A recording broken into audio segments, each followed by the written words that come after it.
आपल्याकडे मराठीत चर्चा होत नाही ना, बुकिंग किती झाली, ॲडव्हान्स बुकिंग किती झाली हा आपल्याकडे मुद्दाच नसतो. प्रोपगंडा सिनेमा मराठीत अजून तसं कल्चर आलेलं नाही आहे आणि थोडे आले असतील, जरी आपण म्हणू की हा असा होता, तरी ते त्याला काय हे यश मिळालं नाही. मला असं वाटतं 26 वर्ष मराठी इंडस्ट्रीसाठी फार इंटरेस्टिंग असणार आहे. चांगला टॅलेंट आल्या बरोबर कोणतरी पळवायला पण रेडी असतं. म्हणजे आपल्या विश्वमित्रांसमोर बऱ्याच मेनका नाचायला येतात.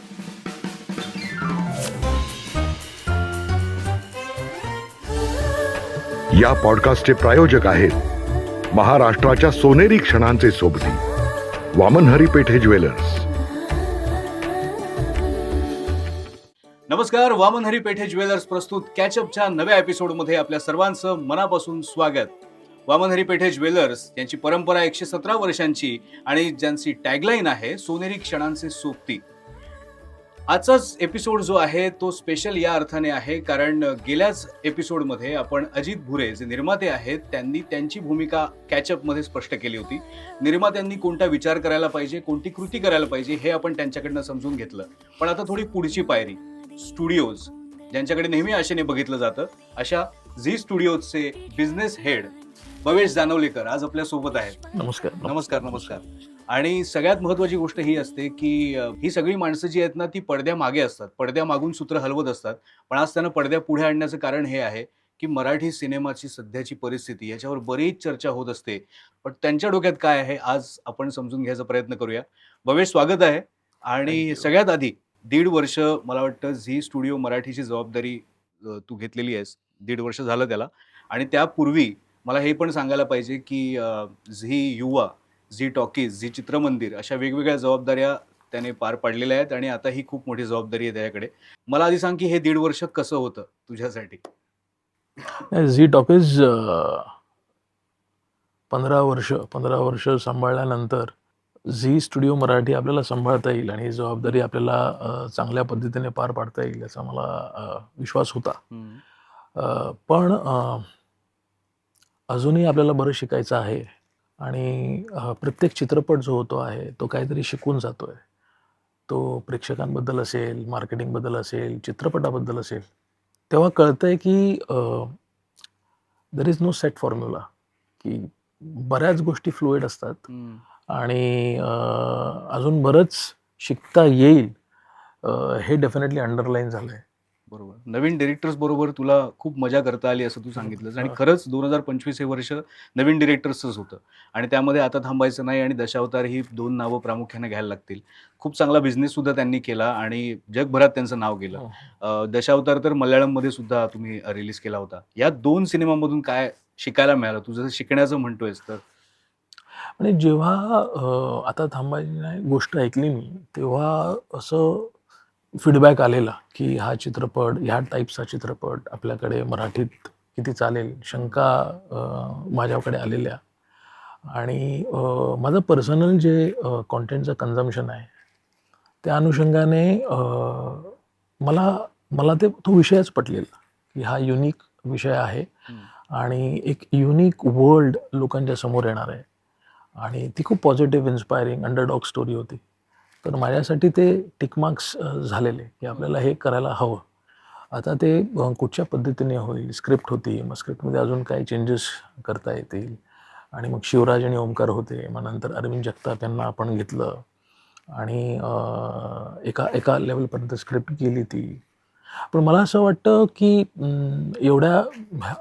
हे असं होईल म्हणून तो चित्रपट केला नव्हता मी. ही गोष्ट खूप चांगली होती, सुंदर होती आणि एक पॉझिटिव्ह रिअल लाईफ इन्सिडेंट.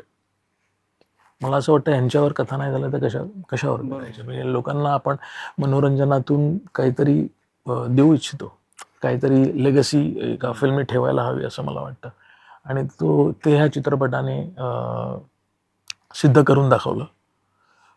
दशावतारच्या बाबतीत मी असं म्हणेन की सुबोध आणि ओशनची जी टीम आहे, I think lot of credit goes to them, lot of credit की त्यांचा पहिला चित्रपट. आणि मी नेहमी म्हणतो की म्हणजे आपण जिममध्ये जातो पहिल्या दिवशी तर आपण काय 200 किलो उचलत नाही, आपण 2 किलो आणि 5 किलोपासून सुरू करतो. आणि त्यांनी जिममध्ये जाऊन 100-200 किलो उचलायचा प्रयत्न केला because of their capabilities. Support system जो होता, प्रयत्न छान झाला तो. आणि म्हणजे obviously Dashavatar has created history. त्यांच्या पूर्ण प्रोफेशनल अप्रोचचा फायदा नक्की झाला. मग सुबोध असेल, त्यांची एक प्रोडक्शन कंपनी आहे, मार्केटिंग एजन्सी आहे त्यांची. तर तो फायदा त्यांना नक्कीच झाला आणि त्यांच्याबरोबर काम करताना खूप मजा आली. माझा तो पहिलाच मोठा चित्रपट होता जेव्हा अंडर प्रोडक्शन तो निर्णय घ्यावा, ग्रीनलिट केलेला आम्ही, की आपण शूटला गेलेलो आम्ही कुडाळला आणि त्याच दरम्यान तिथेच तो लॉक केला. आणि आणि आणि मजा आली. म्हणजे रिट्रोस्पेक्टमध्ये आपण एवढे रिस्क घेतले असं कळतंय, कारण कधी म्हणजे बॉल कुठे जाऊ शकतो, बॉल सुटतो तेव्हा कुठे जाईल कळत नाही. So good learnings. इवन तिसरा क्षितिज पटवर्धन, पण तो पण चित्रपट मला वाटतं जेव्हा क्षितिज पहिल्यांदा भेटायला आला आणि मला अर्धा पाऊण तासाचीच मीटिंग होती आणि ते डन करून टाकलेलं. मी स्क्रिप्ट पण ऐकली नव्हती, त्यांनी मला असं वन लाईन ऐकवलेलं. पण तेव्हा पण जी गोष्ट त्याने ऐकवली आणि त्याचा जो अप्रोच असतो कामाकडचा, त्याच्यावर विश्वास ठेवून तो प्रोजेक्ट केला की हे पण आपल्याला सपोर्ट करायला हवं. हे मला वाटतं सगळं पहिल्या 6 महिन्यातलंच झालेलं. हो, तशी पुढच्या झाली 6 ती महिन्यात जर्नी. काय झालं ते हळूहळू कळेल. हो हो हो हळूहळू हो त्याचं हो या मोठं या येईल. या आणि तू सारखं लर्निंग बद्दल बोलतोय. हां तुझा 25 वर्षाचा स्वतःचा अनुभव आहे. हां हां फक्त मीडियातला नाही, FMCG मधला सुद्धा, हां कन्झ्युमर गुड्स हां मधला सुद्धा. या त्याचा तुला इकडे कसा फायदा खूप होतोय? खूप फायदा झाला हां, मला कशा खूप प्रकारे फायदा म्हणजे झाला. प्रेक्षकांची नस ओळखणं वगैरे जे काय म्हणतात मला आपल्याकडे? असं वाटतं की म्हणजे माझ्या करिअरची पहिली 7 वर्ष मी FMCG मध्ये होतो ॲज ब्रँड मॅनेजर आणि सेल्समध्ये पण होतो. नंतर ब्रँड मॅनेजर झालो आणि मग नंतर पुढली 5-6 वर्ष मी रेडिओमध्ये पण होतो. रेडिओ मिरचीमध्ये होतो आणि I was also the station head for radio 1, okay. English music and things like that. जेव्हा मराठीत आलो तेव्हा ते पहिलं रिजनल असं माझा जॉब होता तो. अनालिटिकल आणि प्रोफेशनल एक विचार करण्याची जी पद्धत असते, जी ग्रूमिंग असते, ट्रेनिंग असते, ती मला इथे आणता आली. क्रिएटिव्ह असल्याशिवाय इकडे तग धरता येत नाहीच. तर ते क्रिएटिव्ह आणि अनालिटिकल माइंड ह्याचा जो बॅलन्स आहे, त्या बॅलन्सचा मला खूप फायदा झाला. म्हणजे एक असतं नंबर्स आणि त्यात ते नंबर्स काय सांगतात. आता AI मुळे आपल्याला त्याचं महत्त्व कळलं आहे की डेटा अनालिटिक्स आणि थिंग्स लाईक दॅट. तर त्याचं आणि एक आयडिया, त्याचं इन्साईट ज्याला आपण म्हणतो, त्याचा खूप फायदा मला पर्सनली झाला त्या एक्सपिरियन्सचा. पण म्हणजे आता मगाशी बोलताना तू म्हणालास की आता थांबायचं नाही सारखा सिनेमा जो आहे त्याच्यातनं जो संदेश आहे तो जाणं गरजेचं होतं आणि त्यासाठी तुम्ही ती फिल्म निवडली. पण असा पण एक मतप्रवाह आहे की असे पूर्ण सिनेमे बास झाले, आम्हाला आता मनोरंजन असलेले सिनेमे, फुल एंटरटेनमेंट. मग कोणी दादा कोंडके यांचं उदाहरण देतात की तसे सिनेमे आणा मराठीत तर ते जास्त चालतील.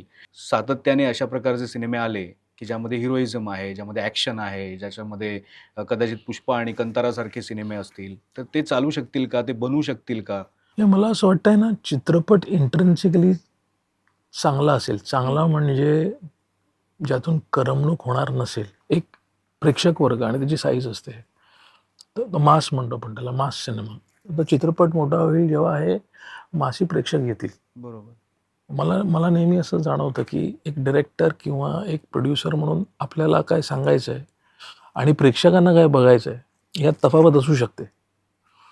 तर आपण जो चित्रपट किंवा एखादा विषय निवडतो, तेव्हा एक्झॅक्टली कोणासाठी निवडतो याची क्लॅरिटी असायला हवी आपल्याला. Target audience. हो, तो फार महत्त्वाचा आहे. आणि जनमानसाला जर आपल्याला म्हणजे चित्रपट मोठा होईल, जनमानस तो डोक्यावर घेऊन आता क्रांतीमध्ये ते आपल्याला दिसलेलं आहे, क्रांतीज्योतीमध्ये, राईट? तर काही गोष्टी इनहेरंट गोष्टी असायला पाहिजेत. आता तो पण चित्रपट आपण असं बोलू शकतो की तो पण एक प्रिची आहे का? मराठी शाळा, मराठी भाषा असा प्रिची होऊ शकला असता. But full credit to Hemant की त्याने तो विषय घेऊन त्यात एक पूर्ण एंटरटेनमेंटचं पॅकेज त्याला बांधता आलं आणि as a director, as a writer त्याने ते केलं. आणि आफ्टर झिम्मा, नंतर झिम्मा 2 एका लेवलपर्यंत गेला, फर्स्ट क्लास दाभाडे एका लेवलपर्यंत गेला. तो पण मला असं वाटतं त्याचे लर्निंग्स जे होते ते त्याने सगळे इकडे वापरली. बरोबर. आणि ही जर्नी होत राहते. मला असं वाटतं डिरेक्टर किंवा कोणी असेल, रायटर असेल, आपण एक गोष्ट करतो आणि ती गोष्ट एन्व्हायरमेंट फीडबॅक येतो. तो फीडबॅक आकलन करण्याची, ऐकण्याची फर्स्ट ऑफ ऑल तयारी असायला पाहिजे आणि नंतर ती क्षमता असायला पाहिजे. म्हणजे डेटा सगळीकडे असतो, पण तो कसा वापरायचा, तो त्या डेटामध्ये कुठे बघायचं ह्याचं एक जर इच्छा असेल ना तर ते तुम्ही डेव्हलप करू शकता असं मला वाटतं. बरोबर. पण excellence is a continuous process. Correct correct. मोठा चित्रपट विदाऊट एंटरटेनमेंट होऊ शकत नाही. ओके, आता त्यात एंटरटेनमेंट म्हणून आपण एक मेसेज देतोय की प्युअर करमणूक करतोय किंवा पूर्ण कुटुंब. पहिला म्हणजे मराठी प्रेक्षक म्हणजे कोण एक्झॅक्टली, जेवढं मी पाहिलंय, जेवढे चित्रपट आम्ही केले आणि जेवढं मला जाणवतंय, हे फिमेल ओरिएंटेड प्रेक्षक वर्ग आहे. मला असं खूप वाटतं की ह्या चित्रपटाला जाऊया हा जो निर्णय असेल घरात, तो प्रामुख्याने एक स्त्री, एक बाई घेत असेल असं मला वाटतं. कुटुंब एकत्र येतात चित्रपट बघायला. कुठलाही चित्रपट असेल, मोठा चित्रपट असेल तर कुटुंब महत्वाचंच आहे. म्हणजे 1, 2, 3 मुलं असतील आणि त्या अनुषंगाने मला असं वाटतं पुरुष जे आहेत आणि त्यांना जे कॉन्टेंट बघायचं आहे, mobile has become the primary screen. टीव्हीवर सगळं अवेलेबल आहे, पण बाहेर जाऊया, एक सेलिब्रेट करूया हा जो निर्णय. आणि आपण बघितलं ना तर जे चित्रपट मोठे झालेले आहेत पोस्ट कोविड एस्पेशली, त्यात असं आपल्याला जाणवेल की बाई चित्रपटात पण इम्पॉर्टंट राहिलेली आहे. दुसरा मुद्दा, प्रेक्षक कॉन्टेंटला खूप एक्सपोज झाला आहे. म्हणजे मला करमणुकीसाठी फक्त सिनेमाला जायला हवं असं राहिलेलं नाही आता, किंवा त्या टाईपचं करमणूक फक्त सिनेमाला असं राहिलेलं नाही आहे. मला तो कॉन्टेंट माझ्या मोबाईलवर दिसतोय, टी व्हीवर दिसतोय. तर मोठ्या पडद्यावर सगळ्यांना घेऊन जाण्याचा जो एंटायर एफर्ट आहे, त्याला ठोस कारण हवं असं मला वाटू लागलंय. म्हणजे मी या निर्णयाला पोचलोय. माझा एक रूल झालाय की जर हा चित्रपट मी मोबाईलवर पाहिला तरी मी आनंद घेऊ शकतो, तर तो मोठ्या पडद्यावर रिलीज करूच नाही. ओके. म्हणजे मोठ्या पडद्याचा चित्रपट छोट्या पडद्यावर बघताना डिस्काउंटिंग व्हायला हवं. बरोबर. म्हणजे आता मी म्हणजे असं वाटायला पाहिजे की हा मला मोठ्या पडद्यावर बघायला पाहिजे होता. आता इंडिया पाकिस्तान मॅच असली की आपण गोळा करतो 10 जणांना की आपण एकत्र बघायला जाऊ. इंडिया पाकिस्तान एकटा माणूस एकटा नाही, मला एकटाच बघायचं आज, मला खूप मंथन करून इंडिया पाकिस्तान असं नाही होत. तर आहे ना, मोठ्या पडद्याचा तो एक्सपिरियन्स फार प्रेशियस झाला आहे असं मला वाटतं. आणि त्यात मग धमाल, करमणूक असेल, एक एक्सपिरियन्स असेल, मग तो कल्चरल विषय असेल, धर्म, भाषा, आपली संस्कृती, ह्या अवतीभोवती जर विषय असतील तर त्यांची शक्यता वाढते यशाची, असं मला वाटतं. पण म्हणजे ह्या सगळ्या प्रकारात नव्हे.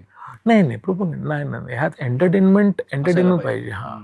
प्रोपगंडा सिनेमा मराठीत अजून तसं कल्चर आलेलं नाहीये. आणि थोडे आले असतील, जरी आपण म्हणू की हा असा होता, तरी त्याला काय हे यश मिळालं नाही. बरोबर. पण हा आता प्रेक्षकांचा मुद्दा खूप महत्वाचा आहे आणि ओरमॅक्सचा रिपोर्ट अर्थातच तू वाचला असणारच आणि त्याच्याबद्दल बरीच चर्चा मीडियामध्ये सुद्धा झाली आहे. 2024च्या तुलनेत 2025 साली जर बघितलं तर 1 कोटी प्रेक्षक कमी आलेत सिनेमागृहात. म्हणजे 2024 मध्ये 1,70,00,000 होते आणि गेल्या वर्षी फक्त 70 लाख होते. तर हे काय कारण आहे म्हणजे? आणि आपण एकीकडे बघतोय की दशावतार चालला, आपण बघतोय की गुलकंद सारखा सिनेमा चालला, जारणने पण चांगला बिझनेस केला, आता थांबायचं नाही आहे. पण प्रेक्षकांची जर पूर्ण वर्षातली संख्या बघितली तर ती कमी होतीये. मला असं वाटतं ते एक एक्सेप्शनल असं म्हणायला हवं, कारण 24च्या अगोदर 23 पण आपण आकडेवारी पाहिली तर प्रेक्षकांची संख्या 23 आणि 24 मध्ये मोरलेस सेम होती.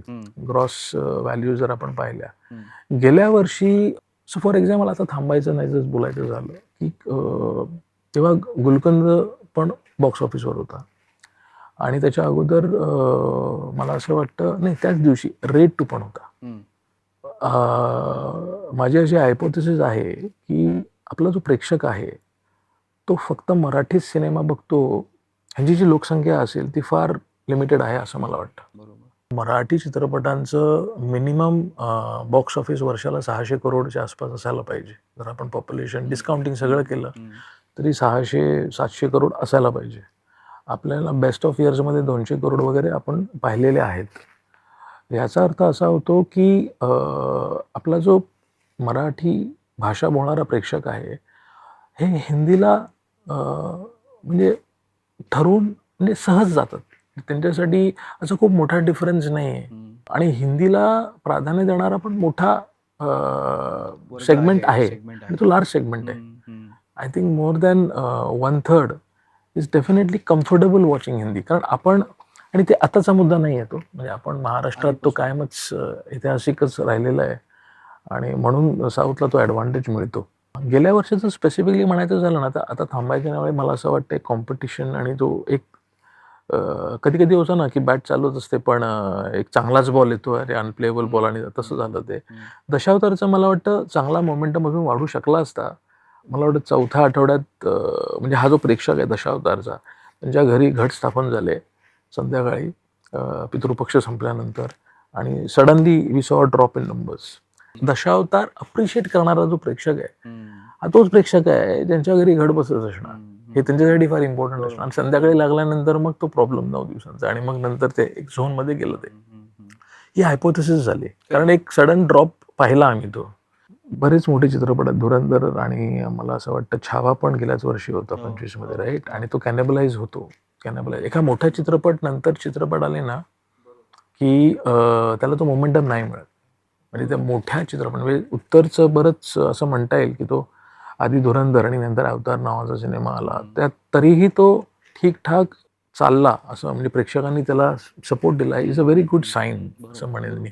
तर I think it was just as an exception म्हणेन मी. I don't think the size has dropped according to me. पण प्रेक्षकांचा अजून एक मुद्दा असतो म्हणजे जो नेहमी चर्चेत येतो की बरेच सिनेमे आपल्याकडे पहिल्याच दिवशी पडतात. हां. म्हणजे सोमवारी पडणारा सिनेमा आपण हां. समजू शकतो बरोबर. की लोकांनी बघितला, लोकांना नाही नाही आवडला आणि आवडला. माउथ बरोबर पब्लिसिटीमध्ये तो बरोबर सोमवारी पडला. पण बरोबर. आपल्याकडे बरेच सिनेमे पहिल्याच दिवशी त्याचं बुकिंगच दिसत नाही. बरोबर. मग ह्याच्यामध्ये पुन्हा शिवाजीराजे भोसले सारखा पण सिनेमा असू शकतो हां. की पहिल्या दिवशी ज्या प्रमाणात तुम्ही अपेक्षा केलेली असते तेवढं बुकिंग दिसत नाही. मग त्याचं कारण काय असतं? म्हणजे मग कुठे प्रमोशनमध्ये, मार्केटिंगमध्ये आपण कमी नाही, पडलोय, नाही. लोकांपर्यंत आपण आधीच पुन्हा पोहोचलो नाहीये. शिवाजीचा मार्केटिंगचा मुद्दाच असू शकत नाही. कारण मला चित्रपट माहीत नाही हा मुद्दाच पुन्हा शिवाजीचा असू शकत नाही. किंवा झी स्टुडिओने कुठलाही चित्रपट केला असेल तो लोकांना माहीत नाही हा मुद्दाच असू शकत नाही. मला माहीत आहे पण मला तो नाही बघायचा आहे. तो मला आत्ता नाही बघायचा आहे, मला तो नाही बघायचा आहे. आता बघा मला हा नाही बघायचा आहे जर कॉम्पिटिशन असेल तर. अशी मल्टिपल रिझन्स असू शकतात. बरोबर. मला असं वाटतं की मराठी प्रेक्षकांना नवीन चेहरा हे ग्रो करायला वेळ लागतो. अच्छा. जर आपण आहे ना मराठीतले गेल्या 10 वर्षांमधले आपण सगळे टॉपचे सिनेमे बघितले तर सैराट सोडून कुठल्याही चित्रपटात नवीन चेहरा नाही. आणि मला असं यशस्वी वाटतं सिनेमांमध्ये. टॉप 10 यशस्वी सिनेमांमध्ये सैराट सोडून. आणि that is an exception. And exceptions can't become norms is what I believe. जसं मी म्हणालो की आता मोठ्या पडद्याला ना जास्त मेहनत करावी लागते की या, आणि मला तुम्ही मोठ्या पडद्यावर बघा आणि हे फॅमिली वगैरे असं हे जर त्यांना आणायचं असेल ना तर हे जे त्यांना ना थोडासा बेस लेवलचं अपेक्षा माझी पूर्ती होईल की मला हा ओळखीचा चेहरा दिसणार आहे. एवढं ते एका लेवलपर्यंत ते यायला हवं. म्हणजे काही म्हणजे आम्ही पण चित्रपट केले आणि काही चित्रपट म्हणजे फ्रायडेलाच लोक आले नाहीत. हा जो मुद्दा आहे ना तो फार इंटरेस्टिंग आहे. 100% आहे की बाबा गाणं चाललं आणि ट्रेलरला चांगला रिस्पॉन्स मिळाला, पण फ्रायडे, सॅटर्डे, संडे म्हणजे टायमिंग एक म्हणजे मल्टिपल कारणं असू शकतात. पण मला जेवढं कळलं आहे it is very difficult to get Friday, Saturday opening for new face. बरोबर. चित्रपट खूप चांगला असेल की 10 लोक बोलू लागली तर मग सेकंड वीक, थर्ड वीक होऊ शकतं. पण जर आहे मराठीत अजून आपल्याकडे. हो आहे. आम्ही नाही, mouth publicity more than marketing is important in Marathi.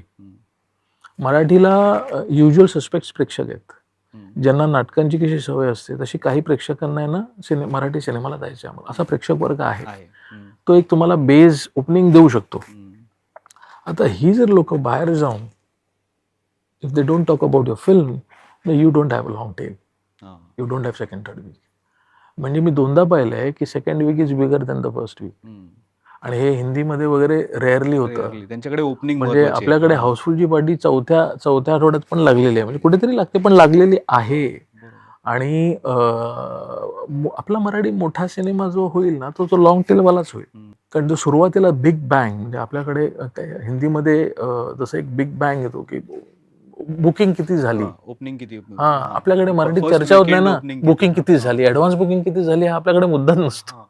आपण फ्रायडेलाच उघडतो येतोय की नाही, ट्रेंडिंग होतोय की नाही असं. तर ऍडव्हान्स बुकिंग किती झाली हा आपल्याकडे तो दिवस याला अजून थोडी अजून मेहनत करावी लागेल आपल्या सगळ्यांना. That's it I suppose. That kind of म्हणजे पुन्हा शिवाजीराजे भोसले बद्दल तू सांगितलंस तर सिद्धार्थ बोडकेचं कास्टिंग त्याच्याऐवजी जर एखादा नोन आर्टिस्ट असता तर कदाचित फरक पडला असता. म्हणजे असं आहे ना, त्याची ऍक्टिंग चांगली आहे, नो त्याचं नो काम नो चांगलं आहे, सिद्धार्थ सगळं बोडकेने चांगलं आहे. खूप चांगलं काम केलं. बरोबर बरोबर. म्हणजे ऍक्टरचा परफॉर्मन्स आणि काय झालं ह्यात तफावत असू शकते. बरोबर. कारण परफॉर्मन्स बघायला झाला नाही ना प्रेक्षक. म्हणजे मग काय होतं की कदाचित म्हणजे एक मोठा चित्रपट नवीन खांद्यावर फक्त नवीन खांद्यावर उभं करायचं थोडा मला प्रश्नचिन्ह आहे. मी असं नाही म्हणणार की कधीच होणार नाही, पण डिफिकल्ट नक्की आहे. आता मला तू सांगितल्यानंतर उदाहरणं माझ्या डोळ्यासमोर येतात. तर त्यामध्ये दिलीप प्रभावळकर आहेत, आता थांबायचं नाही मध्ये भरत जाधव, सिद्धार्थ जाधव आहे, किंवा देवमाणूस मध्ये महेश मांजरेकर, रेणुका शहाणे जे मेन आहेत त्यांच्यासाठी प्रेक्षक येणार बघायला. फेस आपल्याकडे म्हणतो ना आपल्याकडे स्टार सिस्टम नाहीये, पण आपल्याकडे सिस्टम नक्कीच आहे. मला काहीतरी ओळखीचं पाहिजे. मी सिनेमाचं नाही बघूया आता काय दिसणार आहे पडद्यावर असं काही नकोय मला माझी ओळखीचे काही चेहरे पाहिजेत. हा मग त्यांनी आता डिसअपॉइंट केलं तर ठीक आहे, गोष्ट वेगळी झाली, पण मला एक हुक म्हणून काही चेहरे नक्की हवेत असं माझं हायपोथेसिस आहे. म्हणजे एखादा भयपट असेल जारण सारखा तर मी जाईन बघायला, पण हा अमृता सुभाष आहे ना, आणि ते आहे कोणतरी ओळखीचं आहे, तुम्ही जाणार अननोन असेल तर नाही. तो मी एक प्रश्न अजित भुरेंना विचारला होता की आपल्याकडे ना मराठी सिनेमावरती खूप परिसंवाद सतत होत असतात आणि काय करायचं आणि कसं वगैरे वगैरे. मला वाटतं परिसंवाद खूप जास्त होतात, कदाचित लोक तेच बघतायत आणि म्हणून चित्रपट चांगला मुद्दा आहे. पण माझा प्रश्न हा होता की जे सिनेमे यशस्वी होतात त्यांच्या कारणांचा आपण हवा तेवढा अभ्यास करतो का? म्हणजे आता समजा आता थांबायचं नाही आणि दशावतार यांचं यश, याचा अभ्यास इंडस्ट्रीने करावा आणि गुलकन किंवा क्रांती ज्योती विद्यालय याच्या यशामागची काय गणित आहेत, काय कारण आहेत, ह्याचा तुम्ही सगळ्यांनी अभ्यास करावा, असं आपल्याकडे वातावरण आहे का? मला असं वाटतं अभ्यास प्रयत्न करतात, समजून घेण्याचा प्रयत्न सगळेच करतात, कारण सगळ्यांना तो कळकळीचा विषय आहे आणि कोणाला नको आहे की चित्रपट चालावेत. मला असं वाटतं की प्रॉब्लेम आहे ह्याचा एक्सेप्टन्स असेल तर आपण सोल्युशनवर जाऊ शकतो. प्रॉब्लेमच नाही असं जर आपण आधीच ठरवलं असेल तर त्याला सोल्युशन नाही. आता म्हणजे चित्रपट चालावा यासाठी एक चित्रपट हा एक व्हेरिएबल होतो, म्हणजे द प्रोडक्ट. म्हणजे आधी प्रोडक्ट फार महत्त्वाचा वाटतो मला, आणि मध्यंतरी मला म्हणजे I am a believer in that की प्रोडक्ट चांगला असेल ना तर त्यात people will talk about it, की हा तू पाहिलास का. म्हणजे आपल्याकडे गेम ऑफ थ्रोन्सने मार्केटिंग नव्हतं ना केलं, ब्रेकिंग बॅडने काय मार्केटिंग केलेलं आपल्याकडे. पण लोक खूप बोलू शकतात, लोकांना बोलायचं असतं, म्हणजे आवडलं म्हणजे वेन यू गेट इमोशनल, यार ते क्या होतो, that is a hardcore fan you get created with content. तर आपलं जे क्राफ्टिंग आहे आणि ते किती कॉन्टेम्पररी आहे, आणि म्हणजे आपल्याकडे एक आहे की एक असा भाग असतोच की मला सांगायचं आणि तो लोकांनी बघावा. बरोबर. आणि जसं मी म्हणालो त्यात तफावत असू शकते, आणि मग नंतर तफावत असेल तर ते एक्सेप्ट पण करायला हवा. बरोबर. आणि असे बरेच चित्रपट आहेत की आपण म्हणजे वर्ल्ड क्लास वर्ल्ड सिनेमा म्हणतो किंवा, आणि काय ना म्हणजे छान रूटेड, पण तिथे प्रेक्षकांना काय हवंय हा फार मोठा आणि बिगर मुद्दा आहे असं मला वाटतं. कारण तो चित्रपट आहे ना आता OTT वर मी बघू शकतो. आपण लगेच घसरतो की मार्केटिंग झालं नाही, मला शोज मिळाले नाहीत, आणि मला असं वाटतं, मला डेफिनेटली वाटतं की I think we need to work on the craft more. अच्छा, असं मला नक्की वाटतं. सिनेमाची लँग्वेज सुद्धा. येस. आपलं जे लेखन असेल, आपण द वे वी शूट, हा जो अख्खा एक एक प्रोफेशनलिझम जो लागतो तो आपल्याकडे अजून मला असं वाटतं आपण कानावर बऱ्याच इंडस्ट्रीजचा ऐकतो. हम्म. तसं आपल्याकडे खूप स्कोप आहे मला वाटतं म्हणजे ते जसे आपण करायला. मल्याळम सिनेमाचं कौतुक करतो क्राफ्टिंगच्या बाबतीत, क्राफ्टिंगच्या बाबतीत मला असं तसं वाटतं क्राफ्टिंगच्या बाबतीत आपल्याला आणि मोठ्या पडद्यासाठी म्हणतोय मी, म्हणजे आपल्याकडे मला कसं आहे तो चिकन आणि एक प्रॉब्लेम आहे. म्हणजे मला हे पण कळतं की काय होतं क्राफ्टिंग करायची म्हणजे एक वेळ द्यावा लागतो. बरोबर. पण त्या त्या वेळेच्या मागे मग ती वेगळी समीकरण असतं की मी ह्यात किती वेळ देऊ. तो it's a chicken and egg problem. It's a chicken and egg problem. I understand that. But कोणाला तरी आहे ना ते आणि आपण करतो ते, म्हणजे आपण करतो म्हणजे आणि म्हणून आपली आपली कन्सिस्टन्सी फार बोलण्यासारखी नाही आहे. म्हणजे आपलं म्हणजे आपल्याकडे आज आज हिट देणारा जी टीम असेल हो. ती उद्या पण हिट देईल किंवा ती परवा पण हिट देईल याची काही गॅरंटी नसते.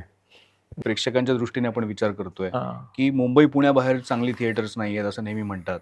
हम्म. आणि मग लोक वेगवेगळे प्रयत्न करतात की पुण्यामध्ये सुद्धा द बॉक्स नावाचं जे थिएटर आहे, हम्म. नाटकाचं थिएटर आहे, नाटकासाठी बनवलेलं, तर तिथे त्यांनी या गोष्टीला नावच नाही, 50 रुपये तिकीट आणि तिथे तो शोज लावले होते. कोकणामध्ये कंटेनर थिएटरचे प्रयोग झाले हम्म. की कंटेनरमध्ये थिएटर बनवला त्यांनी आणि असं केलं. हे हे अजून वाढायला पाहिजे, तर आपण पोचू शकतो जास्तीत जास्त लोकांपर्यंत आणि अर्थात बिझनेसच्या दृष्टीने सुद्धा ते महत्वाचं असेल. ओके, जिकडे सिनेमे नाही आहेत हम्म. असा भाग आहे की बाबा इकडे सिनेमागृहच नाही आहेत, हम्म. तो एक प्रॉब्लेम आहे. हा. आता त्याच्या अगोदर आपण जिकडे सिनेमागृह आहेत तिकडे जाऊया. हम्म. जिकडे सिनेमागृह आहेत तिकडे लोक आहेत, तिकडे प्रेक्षक मराठी प्रेक्षक आहेत. आहेत. हा. मग 100% वर चालायला पाहिजे ऑक्युपन्सीवर मराठी चित्रपट. हम्म.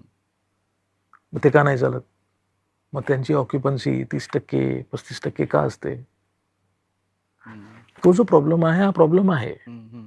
मोठा सिनेमा कुठलाही सिनेमा झाला ओके, किंवा 50 करोड झाले, 25 करोड झाले, 100 करोड झाले, 60 to 80% हा फक्त 20-25% सिनेमागृहातून होणार. ओके. महाराष्ट्रात 500 थिएटर असतील, ठीक आहे ना, आणि ह्या 500 थिएटरमध्ये 100 करोड होणार असतील हम्म. ओके, तर ते 80 करोड हे 100 सिनेमागृहामध्येच होणार. बरोबर. तर आपला सिनेमा मोठा नाही कारण थिएटर नाही तिकडे त्या गावात. Hmm. I think is not a valid reason. No, okay. You can ती शेपूट आहे बारीक आहे ती थोडी जाडी होईल. हम्म. शेपूट will not become the dog. Okay. The dog is in urban centres. हम्म. हम्म. तिकडे व्हॉल्यूम आहे आणि जिकडे व्हॉल्यूम आहे म्हणजे काही जणांचं म्हणणं असतं की रुबाब सारखा सिनेमा जो आहे तो ग्रामीण भागात जर जास्त थिएटर्स असते तिकडे तर तो तिकडे चालला असता जास्त. नाही, आता तो रुबाब आमचा चित्रपट हो, मी आहे. म्हणूनच म्हटलं. रुबाब आमचा चित्रपट आहे आणि तो चांगला तो पण म्हणजे मला असं वाटतं नवीन चेहरे त्यांनी कामं उत्तम केलेली आहेत आणि चित्रपटाचं म्युझिक पण फार फार छान होतं. हो. त्याला चांगला रिस्पॉन्स पण मिळाला. पण जसं मी ज्यांनी मगाशी पाहिलं त्या म्हणालो, सगळ्यांना आवडलं. हो ते सगळ्यात हो महत्वाचं. हो, हम्म. आणि आणि मार्केटिंगच्या बाबतीत पण इफ यू सी की ट्रेलर असेल टीजर असेल त्याला ना ठीकठाक रिस्पॉन्स मिळालेला बरोबर. हम्म. पण हा जो पहिला दिवस आपण जो म्हणतोय पहिला वीकेंड जो म्हणतोय तो फार असा कोल्ड होता. हो. आणि it has nothing to do with the quality of the film. Quality of the film ज्यांनी पाहिला आहे तो मेसेज असा होता. मला वाटतं प्रेक्षक नेहमी सांगत असतो आपल्याला, हम्म. आणि आणि मी जे म्हणतो ना की आपल्याला ती ऐकण्याची तयारी असायला हवी. हम्म. की काय डिरेक्टर पण आहे ना स्वतःच्या अनुभवातून भावविश्वातून एक क्रिएट करत असतो. हम्म. आणि आपण आपण मोठ्या मोठ्या डिरेक्टरची जर्नी जरी पाहिली पहिल्या चित्रपटापासून हाव दे इव्हॉल्व्ड, ते इव्होल्युशन होणं गरजेचं आहे. बरोबर. मला वाटतं म्हणजे शेखर रणथंभे. हो, हम्म. तो he is a good film. He is a good film. रुबाबचा जो अनुभव आहे त्यातून बरंच घेण्यासारखं आहे. हाऊ डू यू आपण ते मॅरी कसं करायचं, की मला जे सांगायचं आहे आणि त्यांना बघायचं हे मॅरी कसं करायचं आहे हम्म. हे मला असं वाटतं Struggle. ते प्रूव्ह करायला पाहिजे. ते ते प्रूव्ह करायला पाहिजे. Okay. म्हणजे एका बाजूला आपण म्हणजे उदाहरण मारतं हिरानी राजू हिरानी जे चित्रपट with a strong message there is a mass right. पण ह्याच्यामध्ये आता सोशल मीडियाचा पार्ट किती महत्वाचा आहे आणि किती तुम्ही नाही इनोव्हेशन हो त्याच्यामध्ये हो करताय? हो हो. गेल्या 2 वर्षामध्ये काय जाणवलंय की नाही, सोशल मीडिया खूप इम्पॉर्टंट झालेलं आहे, हं, 100% झालेलं आहे. आणि मला असं वाटतं की बराच इन्फ्लुअन्स जो आहे, म्हणजे एका बाजूला मी असं म्हणेन की जरी सोशल मीडियाचा इम्पॉर्टन्स वाढला असेल आणि तो अविभाज्य भाग आहे, हं. आम्ही मार्केटिंग जे करतो त्याचा, पण मला असं जाणवलं की print still makes a lot of difference. अच्छा. हो हो हो हो. आता थांबायचं नाहीच्या वेळेस जेव्हा जो प्रचंड प्रतिसाद मिळालेला आणि लोकांनी स्वतःहूनच बरंच लिहिलेलं आणि बोललेलं आहे, पण ज्यांनी लिहिलेलं त्याचं आम्ही जे केलेलं त्याला परत एक छान रिस्पॉन्स मिळाला. ओके. कारण लोक स्वतःहूनच बरंच बोलत होती, त्यांना बोलायचं होतं. हो. आणि प्रिंटने त्या चित्रपटाला बराच फरक पडला असं असं मला वाटतं. तर जेवढं आहे ना हिंदीमध्ये जेवढं सोशल मीडियाचं वेटेज आहे त्यांच्या कॅम्पेनमध्ये, तेवढं वेटेज मराठी कॅम्पेनमध्ये असण्याची गरज नाही. आपल्या इकडे अजूनही प्रिंट असेल, ॲक्टिव्हेशन्स असेल, आपल्या लोकांना म्हणजे हे जे ऑन ग्राउंड व्हिजिट्स असतात, आता हिंदीमध्ये तेवढे फिरत नाही. पण आपल्याकडे तो म्हणजे प्रत्येक चित्रपटाला म्हणजे डायरेक्टर असेल, कलाकार असतील, ह्यांनी हे जे ॲक्टिव्हेशन करतात, जाऊन भेटतात, खूप फरक पडतो त्याने. आता अगाबाई सासूबाईच्या वेळेस तर केदार आणि टीम 4थ्या आठवड्यापर्यंत थिएटरला फिरत होते. हो, हो, हो. क्षितिज होता. क्षितिज 4-4 पण जात आठवडे होता. हो. अभिनय आणि क्षितिजने बरंच व्हिजिट्स केल्या. आणि आणि आणि मला असं वाटतंय ना, हे हे हे आता मला तरी असं वाटतंय की हे आम्ही प्लॅन करतोय आता, की नाही आपल्या आर्टिस्टना, कारण आहे ना मराठी बजेटचा भाग झालाय आता प्रेक्षकांना तो. बजेटचा भाग झालाय आणि त्या प्लॅनिंगचा भाग झालाय. म्हणजे बजेटचा आहेच.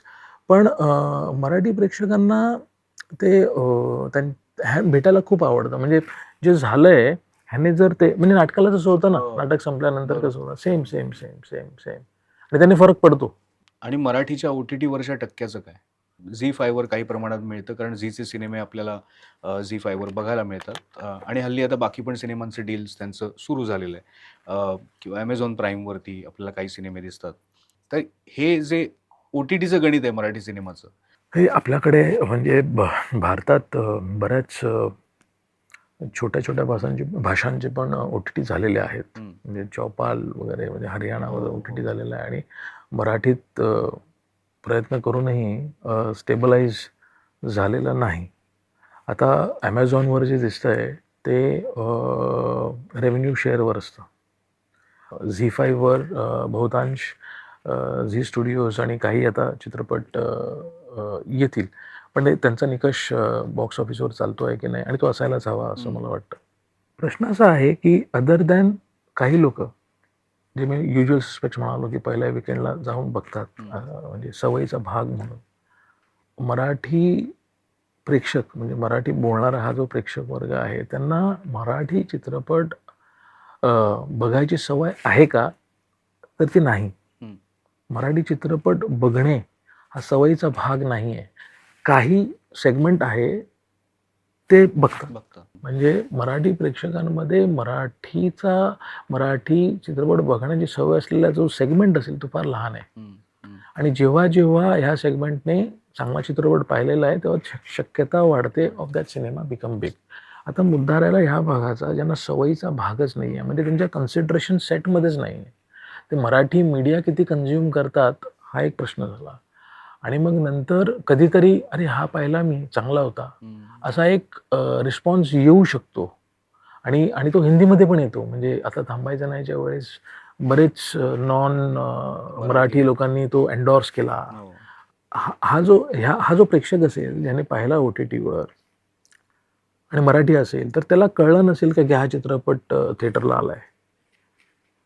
ती शक्यता फार कमी आहे. कारण ॲटलिस्ट आमच्या चित्रपटांच्या बाबतीत काय होतं की जो नॉर्मल बजेट असतो त्याच्या ऑलमोस्ट 50 to 80% जास्त नेटवर्क सपोर्ट असतो आमचा. जे प्रमोशन झी मराठीचं असतं, हे फिक्शन इंटिग्रेशन असेल, प्रोमोज असतील, झी टॉकीजचे प्रोमोज असतील, हे त्याच्यावरती असतं. आणि म्हणून झी स्टुडिओज मार्केटिंग वाईज तसं बघायला गेलं जर कॅल्क्युलेट झालं तर कुठल्याही ॲव्हरेजपेक्षा ऑलमोस्ट 1.5 ते 2 पट जास्त असतं. बरोबर. आणि आता आपण झी मराठीवर प्रमोट झाल्यानंतर मराठी प्रेक्षकाला माहीत नाही अशी असण्याची शक्यता फार कमी आहे. बरोबर. त्यात आउटडोअर होर्डिंग्स आहेत आणि बाकी सगळं आहे आउटडोअर आहे, त्याच्यामध्ये. डिजिटल आहे, डिजिटल आहे. त्याचं जिओ टार्गेटिंग आहे, ते सगळं करेक्ट, आहे. करेक्ट, तर करेक्ट. ती मला माहीत आहे, पण मला जायचं जायचं नाहीये. नाही हां.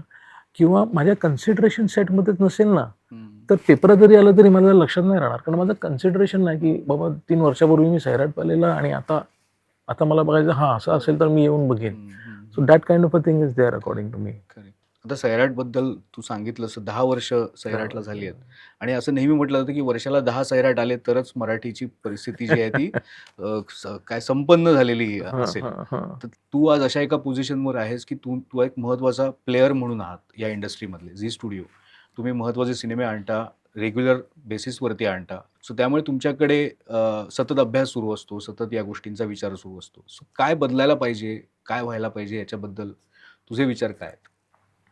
अजय अतुलने मराठी चित्रपटांना म्युझिक अजून द्यायला पाहिजे. नाही, पण मला असं वाटतं आपण जे विषय करतो, म्हणजे जे विषय घेतो, आता म्हणजे एक मोठी लर्निंग डेफिनेटली हे झाले की काही विषयांचं आहे ना लिमिटेशनच असतं. हम्म. विषयानुसार आहे ना त्याची स्केलेबिलिटी त्या त्या कॉन्सेप्टमध्ये आणि त्या आयडियामध्येच असते. बरोबर. म्हणजे आपण वन लाईन ऐकू किंवा तेव्हा कळतं की सगळं जरी झालं तरी हे कन्सिडरिंग द मराठी इकोसिस्टम हे एवढंच होऊ शकतं, बरोबर. असं एक आयडिया येऊ लागलेली आहे. मला असं वाटतं जर जर आपल्याला स्केल वाढवायचा असेल ना, तर आपल्याला विषय आपण कुठला घेतोय आणि म्हणजे तो डिलिव्हर करू शकतो की नाही मुद्दा राहीलच. म्हणजे चालते ते स्वीकार, मी तसं नाही म्हणत आहे, कारण तो बॅलन्स म्हणजे ते डिलिव्हर करण्याची पण केपेबिलिटी. बरं. आपल्याकडे असे बरेच जण आहेत ज्यांना खूप मोठा चित्रपट करायचा आहे आणि स्केल वाढवायचं आहे आणि आपण बॉम्ब आणि गाड्या उडवू असं कधी कधी असं येतं. पण मला असं वाटतं की हे पैसे असतील तर हे करू पण शकतो आपण, बरोबर आहे ना. पण ही जी सवय मराठी प्रेक्षक आहे ह्यांना मला असं वाटतं हळूहळू आपल्याला सवय लावायला पाहिजे कन्सिस्टंटली. हम्म. लगेच 10 तर होणार पण नाही. पण जर म्हणजे वर्षातून 6 ते 8 चांगले सिनेमा ज्यांनी आहे ना 15 करोडच्या आसपास जरी धंदा केला, हळूहळू आहे ना त्यांची कन्सिस्टंट म्हणजे डिसअपॉइंटमेंट नाही होणार. हम्म. सी, असं होत असेल का की मी खूप विश्वासाने गेलो, मी चेहरा पाहिला, मी नाव पाहिलं, मी बाहेर घेऊन बोललो आणि हे काय असं असं होत असेल, हे होता कामा नये. कारण काय आहे, हा जो जो जो मराठी प्रेक्षक आहे ना, जो आज बघतोय मराठी सिनेमा, मला असं वाटतं त्यांना खूप प्रोटेक्ट करायला पाहिजे. हम्म. बरोबर. प्रोड्युसर असतील, क्रिएटर्स इकोसिस्टम म्हणूया आपण त्याला. त्याने खरंच आरशात बघून आपण हे करतोय का हम्म. हम्म. याचा विचार करायला हवा. कारण हा जो प्रेक्षक आहे ना, हा खूप प्रोटेक्ट करायला पाहिजे. आणि आहे ना हा these are the people who will take you to 100 crores Correct. when they will talk about की नाही हे तुम्ही देख. म्हणजे हे अनुभवलंय आता थांबायचं नाहीच्या वेळेस, हे अनुभवलंय दशावतारच्या वेळेस, हे उत्तरच्या वेळेस पण डिस्पाईट धुरंधर वगैरे तेव्हा हे आलेलं. अगं सासूबाई पण जसं सुरुवात झाली टायटलमुळे एक सर्टन इम्प्रेशन झालं, पण नंतर चित्रपट पाहिला, अरे हे असं आहे. हम्म. तसं रुबाबचं की यार चित्रपट तर असं आहे. बरोबर.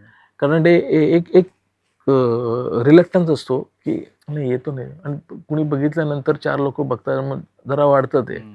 पण मला असं वाटतं हा डिसअपॉइंटमेंटचा जो भाग आहे, मला असं वाटतं आपल्याकडे बराच वेळा होतं. हम्म. हम्म. आणि दॅट इज व्हेरी डेंजरस.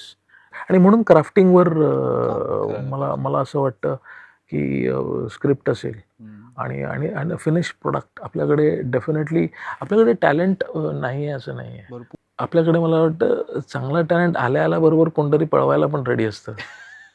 म्हणजे आपल्या विश्वमित्रांसमोर बऱ्याच मेनका नाचायला येतात. हो. नाही म्हणजे काय भुरळ पडते ना, हिंदीची भुरळ पडतेच. आणि मला असं वाटतं हे काही सिनेमा केले म्हणजे हे जे सुद्धा हिंदीमध्ये हिंदी डायरेक्टर म्हणजे अपॉर्च्युनिटी मिळाली पाहिजे आणि प्रत्येकाची प्रगती व्हायला पाहिजे. पण हा जो लर्निंगचा 2-3 नंतर जो शार्पनेस येतो, सेन्स येतो, तर काय होतं की आता यशस्वी झालंय ना, हो. हिंदीवाल्याची नजर असते मेनका म्हणजे हिंदी. आलं लक्षात माझ्या. हो. आणि मग नंतर ते आकडेवारी आणि हे आणि प्रगती कोणाला नाही करायची आहे, स्केल कोणाला नको आहे. एक larger canvas as a creator I would want me जे करू शकतो ते जास्तीत जास्त लोक असं असं वाटायला हरकत नाही. पण त्यात तिकडे मला मराठीचं असं कॅनॅबलायझिंग मराठी म्हणजे एका वटवृक्षाखाली आपण वाढायचा प्रयत्न करतोय, तर ती अडचण कायम राहील. त्याला सोल्युशन नाही असं नाही म्हणणार मी. जर जर जर म्हणजे हा मराठी भाषा आणि आपण जी चर्चा करत असतो अक्रॉस नुसतं चित्रपटच नाही पण बरंच फॉर्च्युनेटली मी त्या दिवशी म्हणालो की हिंदी नाटकं मुंबईत जास्त नाही आहेत म्हणून मराठी नाटकं टिकलेली आहेत. अदरवाईज तिकडे पण कॅनॅबलायझेशन झालं असतं असं मला वाटतं. पण मग ह्या सगळ्यातून तुम्ही सिनेमा निवडणं हे तुमच्यासाठी टास्क होऊन जातं, कठीण काम होऊन जातं, की आपल्याला नेमका कुठला सिनेमा प्रेझेंट करायचा आहे किंवा प्रोड्यूस करायचा आहे? आपल्याला ना सिनेमांच्या बाबतीत ना काही फॅक्ट्स आपण लक्षात घ्यायला हवेत. हं, हं. 100पैकी आहे ना 5च हिट होणार आहेत. हो. ठीक आहे ना, ते हिंदी असेल कुठले. माझी अशी अपेक्षा असते की ते 5 मराठीत होतील. हे बाकीचे जे त्यातल्या त्यात 15-20 अजून असतील ना, त्यांनी पण करोडोंचा धंदा करायला पाहिजे. 10 crore box office net box office झाल्यानंतर ब्रेक इव्हन होतो सिनेमा. हो. जर आपल्या त्याचं इकडे बजेट 2 ते 3 3 कोटी असेल तर. 3 असेल 3 असेल, 2 तुम्ही पी-एन-ए कराल, बरोबर. 1.5 पी-एन-ए कराल, 2.5-3 ते मागे पुढे होईल. पण बरोबर. जर 10 म्हणजे तुमच्याकडे हातात 4च येतात ना. बरोबर. म्हणजे 10च्या खाली जर बॉक्स ऑफिस झालं तर हिट काहीच म्हणायची गरज नाही असं मला हं, वाटतं. हं. म्हणजे आपण करतो ते कारण आपल्याकडे कसं आहे म्हणजे मुलाला गेल्या परीक्षेत 1 मार्क मिळालेला नाही आता 3 मार्क मिळाले तर चला पेढे वाटूया. आपल्याकडे ती आहे अडचण. पण 10-12 इज बेसिक. हं. काय व्यवसाय पण आहे हा. बरोबर. हा व्यवसाय पण आहे आणि कधी-कधी सिनेमा असे येतील की व्यवसाय राहिला बाजूला हे मला सांगायचं आहे. पण दॅट इज आपल्याकडे झालेलं आहे. आपण खूप छान सिनेमे झालेले आहेत. म्हणजे आपण सिनेमा का करतो याची कारणं आपण रेडी ठेवायला हवेत, हां. असं मला वाटतं. आमच्याकडे जे स्क्रिप्ट येतात ना, म्हणजे 20-25 असे कॉल्स येत असतील की आम्हाला ऐकवायचं आहे, आम्हाला पण ऐकवायचं आहे. जर्नीमधून आम्ही जे शिकतोय त्याने एक फिल्टरिंग प्रोसेस आपोआप चालतं. जसं मी म्हणालो की 2 पेजरमध्ये पण कळू शकतं की ह्याची स्केलेबिलिटी काय होऊ शकते. हं, हं. पण हा जो व्हॅल्यू ॲड आम्ही करू शकतो because of all the learnings that are on this side. तो जर इन्कॉर्पोरेट झाला, त्याचा बॅलन्सिंग झालं तर फरक नक्की पडू शकतो. बरं. पण मी आहे ना ह्या गोष्टींच्या बाबतीत शेअर असेल किंवा डिस्ट्रिब्युशनचे जे काही मुद्दे असतील, हे मी सेकंडरी ह्याच्यात समजतो. आपला बरोबर. पहिला प्रॉब्लेम प्रॉडक्टवर आहे असं मला खूप वाटतं. करेक्ट, हो. Correct, correct. पण मग आता 2026 हे वर्ष काय नवीन तुम्ही घेऊन येताय? मला असं वाटतं 26 हे वर्ष मराठी इंडस्ट्रीसाठी फार इंटरेस्टिंग असणार आहे. हं.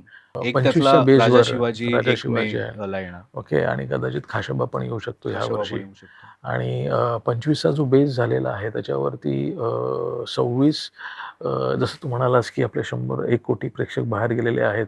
होपफुली पुढल्या वर्षी आपण असं बोलू शकतो की 2 करोड जास्त आलेले आहेत. हां. असं संभाषणे चालू करायला मजा येईल आणि ती होण्याची शक्यता आहे. हं. आमच्याकडून पण जसं मी म्हणालो की थोडंसं विषय आम्ही जे घेतो आहोत ते जरा मासी करण्याचा प्रयत्न नक्कीच करतो.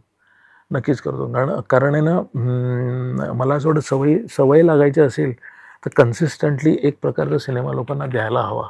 बरोबर. आणि आता सुपर डुपर आम्ही करतो आहोत. एप्रिलमध्ये रिलीज करतो आहोत आणि त्याच्यानंतर एक एक खूप इंटरेस्टिंग सिनेमा करायचा प्रयत्न करतो आहोत. टायटल मला असं वाटतं आपण लवकरच रिलीज करणार आहे मी. हं. आहेत अपेक्षा त्या चित्रपटाकडून. आणि आशुतोष सरांबरोबर आम्ही एक चित्रपट अनाउन्स केला आता चित्रगौरवला, मान म्हणून.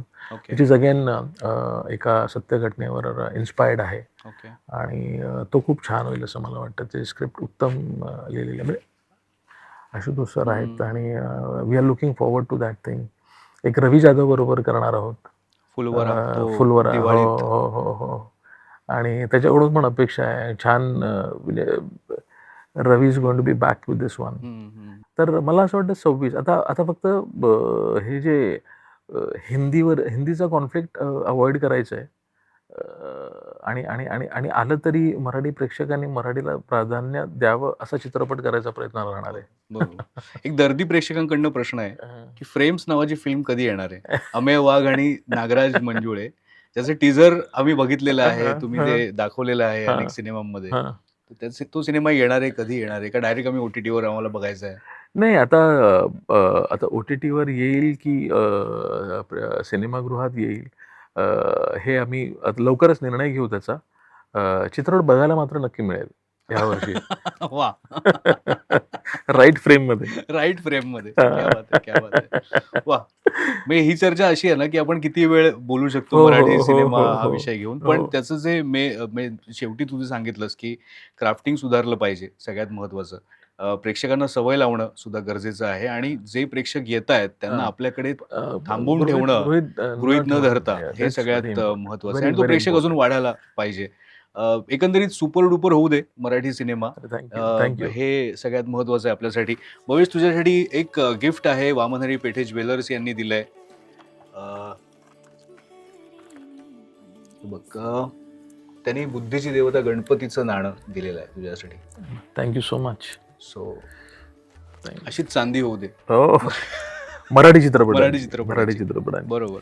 जसं यांची टॅगलाईन आहे, सोनेरी क्षणांचे सोबती. हां, हां. तुझ्या आयुष्यातला सोनेरी क्षण कुठला? जेव्हा माझ्या मुलीचा जन्म झाला क्या बात आहे. आणि तो माझ्या आयुष्यातला सोनेरी क्षण म्हणेन असं.